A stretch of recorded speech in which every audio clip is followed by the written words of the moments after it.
Pernah dengar istilah mafia tanah? Istilah ini enggak cuma ada di berita, tapi istilah ini nyata dan bisa terjadi di sekitar kita. Konflik pertanahan timbul tenggelam seakan tak ada habisnya. Salah satu pemicunya adalah praktik mafia tanah.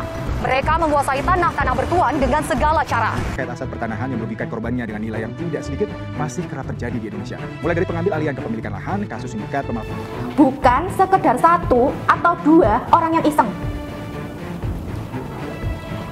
tapi berkelompok atau terorganisir.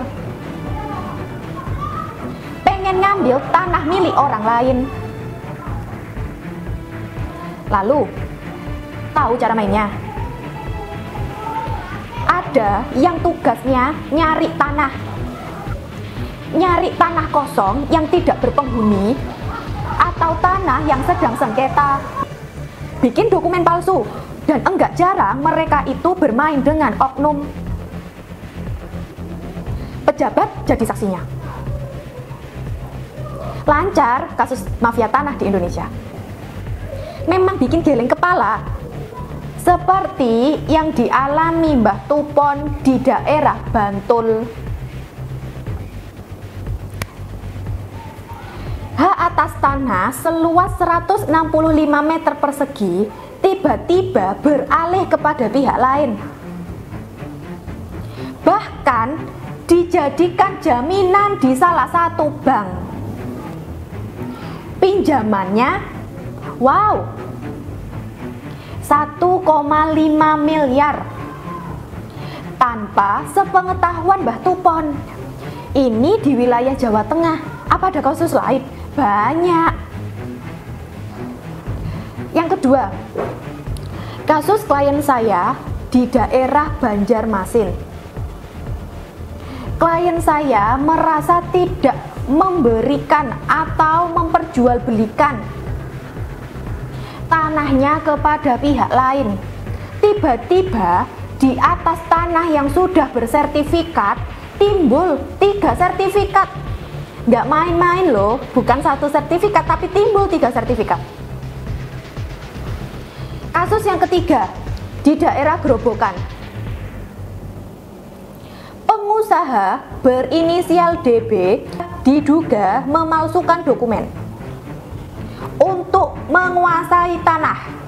Kemudian dibangun kantor tanpa izin di lahan yang rencananya digunakan untuk daerah perindustrian. Kerugiannya enggak main-main loh, 3,41 triliun. Yang keempat di daerah Semarang. Penipuan dan penggelapan tanah kafling yang merugikan banyak orang. Total kerugiannya 1,8 miliar. Ditambah lagi, klien saya di daerah Semarang beli tanah letter C, mau dibuat sertifikat, ternyata tumpang tindih dengan sertifikat yang lain. Sudah diputus pengadilan kalau tanah ini punya klien saya. Mau dibuat sertifikat lagi, tumpang tindih lagi. Kerugiannya juga nggak main-main. Kemudian di daerah Kabupaten Bekasi ada 2 kasus mafia tanah yang berhasil dibongkar. Yang pertama melibatkan 5 orang berinisial RA, RBS, OS, IS, dan D yang kerjasama untuk memalsukan akta perjanjian jual beli. Tanah itu ditawarkan ke korban seharga 4 miliar.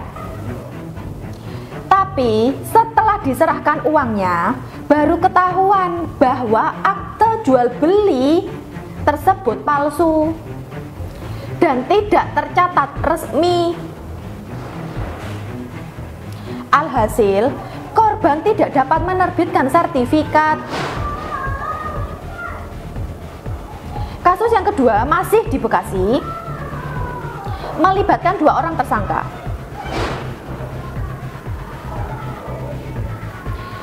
menduplikat sertifikat milik orang tua. Wah, ini sangat fatal. Milik orang tua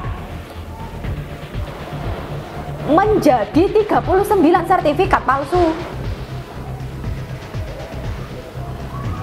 di mana 37 sertifikat digunakan untuk jaminan hutang. Akibat tindakan ini diperoleh kerugian 3,9 triliun. Merespon maraknya kasus mafia tanah, Kementerian Agraria dan Tata Ruang Badan Pertanahan Nasional atau ATR tidak tinggal diam.